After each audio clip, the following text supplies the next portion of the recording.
So we are here today in a 2014 Chevy Malibu. This is the system that has the MyLink built in, but no navigation from the factory. So as you can notice, there's no control panel button for nav. There's not a destination button, anything here. It's just a standard typical MyLink system that comes in most of these 14 vehicles now. We're going to be adding the factory navigation to this vehicle. So the way we're going to do it, there's a couple of options we offer here. This is option number one.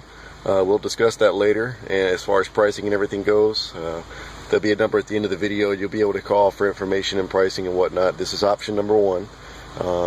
So there was right now currently not a navigation icon on the screen. What we're going to give the vehicle is a full-blown GM nav with the navigation icon right on the screen there. Destination icon, everything will show up here shortly. So I'm going to get started tearing this apart. This is just a before video to show what the car actually already has in it. No navigation. We'll be adding navigation to this vehicle. Alright, so the first thing we're going to do here in the Malibu to get started with the install is we're going to have to remove this trim ring around the bezel here for the radios. So you're going to get a plastic trim tool remover and kind of start down here or wherever you can get it kind of in at the start. And you're just going to work this silver piece off as so. It's just one ring around the radio. So pretty much comes off just like so. That's going to expose. Alright, so now that we've got the trim ring out of the way, that will expose our 7mm bolts here behind the screen to remove the screen. There's also a couple here for this control panel piece, and then for the HVAC controls there's a couple of 7s here that are hidden. You are going to have to open up this side piece trim here a little bit, fold this back, I'll show you here in a second, and the piece here around the shifter column as well, as all this is going to have to come out as well. There's a couple of 7s that are back here hidden that we're going to have to expose first before we can remove any of these panels. So let me grab a couple more tools and I'll be back here to show you that. Alright, so next, after we've got everything ready here, what we're going to do, this piece here in the center console has to come up around the gear shifter. So first thing you're going to want to do is get your trim tool remover in here and pry up against this chrome bezel. And that'll actually let this guy pop loose from the main trim ring itself. And then you're going to come in here under the armrest and kind of get a corner of it here and start it right there. And work this up a little bit in the back. Now this e-brake boot is attached to this console area here, so be real careful when you're lifting all this up. You're not going to damage your boot or whatever. I like to pull the brake up so you have a little bit extra room to work here. So what we're going to do, underneath here there's actually a electrical connector here, and there's one on the front of this shifter. It's really kind of hard to see, but what we need to do is actually release this connector here. And then there's a little small connector here on the front here I'm going to be releasing. Once I get these released, I'm actually going to grab the shift knob and lift straight up on it. It will pop loose and release. So I'm going to grab a flashlight and show you actually how we do that here in just a second. What I did on this particular model, this one actually has the push button start. I had to actually start the vehicle, put my foot on the brake, pull it down into drive so that we can actually access this little plug here. I don't know if you can see here. That plug right there is the one actually that works the button on top of the shifter for your gear up and down manual shift. You have to be careful doing this install when you're pulling this thing apart, not to just snatch out the gear shift knob, because these little wires running through that plug will come off in your hand. So you need to release this plug with a pick. There's a little tab in the corner that locks it together up in the upper right corner. Once we release that, I'll show you how we get the knob out of our way. So I just used a pick like I stated once before. There's a locking tab here in the upper right of this plug. You're just going to be pushing in a button here and this little connector will release. And once you release that one and the one here for the lighting on the console, you will actually be able to grab your shifter knob, place it back into park. And once you place it back into park, then you're going to be able to grab it with one hand and lift straight up on it. I'll show you here how it kind of unsnaps. Just like so.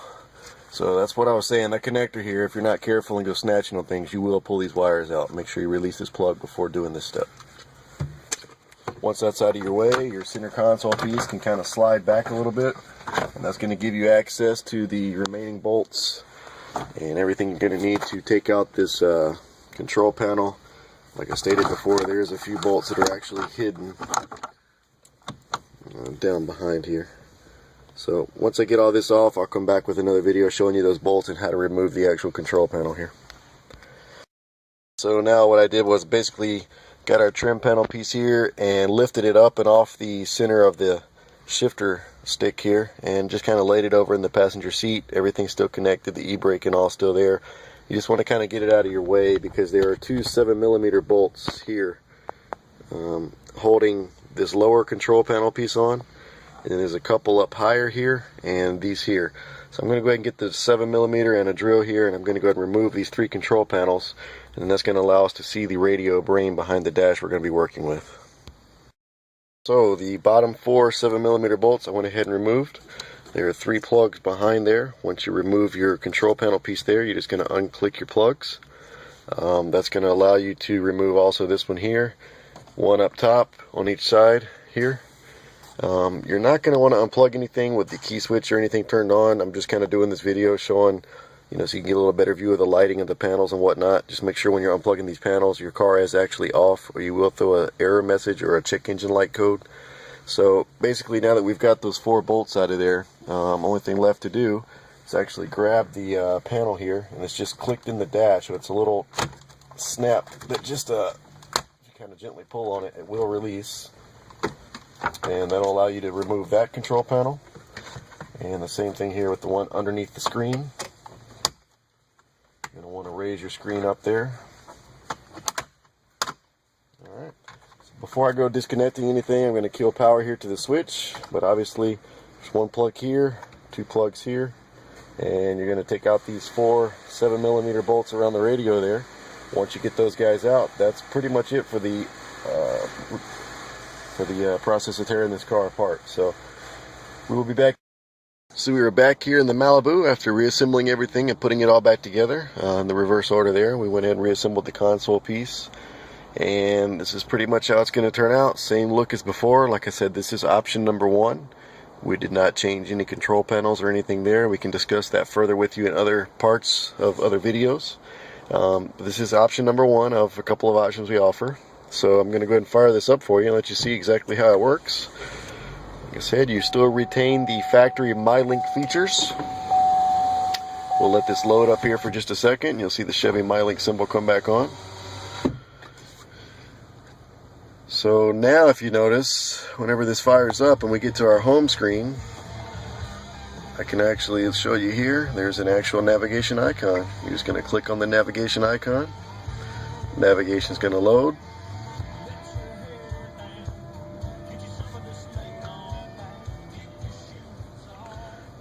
We just plugged this in and it's just getting a signal still, so this may take just a second the first time to load up. There it is actually there for us. So it's already locked on to my GPS location. As you can see, the screen is actually not flickering like that here in the car. This is actually just my camera, just so you're aware. The screen is actually fine in the vehicle. It's locked onto us, and there's our navigation screen. We can go back and hit home. As you can see, we also still have all the current MyLink icons. If you go over here, you pick up the icon for destinations. You can go right there, and address entry, points of interest entry, pretty much everything. This is factory navigation. This is not an add-on piece. This is not the aftermarket piece. This is GM factory navigation.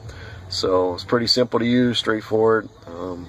You can once again rearrange all of these icons. You can actually move this icon to the first page with the nav icon, so you can pretty much customize your home pages here with this MyLink system. Your owner's manual will talk about that to make this easier to access for you. One other thing that also is nice about our system is the button here on the steering wheel. Please say a command. Navigation. Please say a navigation command, or say help. Help. To enter a destination, please say one of the following: address, directed address, intersection, point of interest, home, contact, goodbye.